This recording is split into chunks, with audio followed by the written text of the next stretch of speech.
नमस्कार मंडळी. तर तुम्ही सर्वजण कशा आहात? मस्त मजेत ना? तर चला आम्ही पण मस्त मजेत आहे. तर मंडळी दुपारची वेळ आहे. तर दुपारच्या 1 वाजल्या त्या आणि आपल्याला आता थंडी कमी झाल्या आणि उन्हाचा कडाका वाढलेला आहे.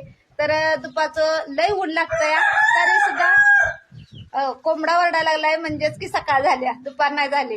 तर नाही मंडळी, 1 वाजले त्या आणि कसं आहे उन्हाचा कडाका भरपूर आहे इकडं आणि आम्हाला दुपारचं शेतातलं काम करावं लागतंय. तर आता आपण शेडावरती आलोय 1 वाजता. सकाळी दूध काढून गेलेलो 9 वाजता, या आता आलोय. तर आता आल्यानंतर आम्ही शेण वगैरे आवरलेलं आहे जनावरांचं.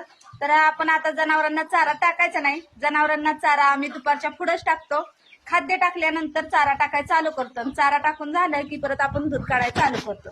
तर आपण आता ह्या शेळी आहेत, तर शेळींना चारा नाही गेला कारभारी खाते घास. तर चारा आणला की आपण शेळींना चारा टाकायचा, जनावरांना टाकायचं नाही.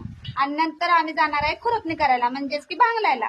तर आमची आहे छोटीशी लागण, म्हणजे लहान लागण आहे. तर त्यात आम्ही रोज दुपारचं कारभारीन मी भांगलत राहतो. तर थोडं थोडं भांगलायचं आणि परत शेडावरती येऊन 4च्या पुढे आपलं परत शेडवरचं रुटीन चालू होतं. तर मंडळी, तुम्हाला आमचे ब्लॉग, आमचे व्हिडिओ कसे वाटतात नक्की कमेंटमध्ये सांगत जा.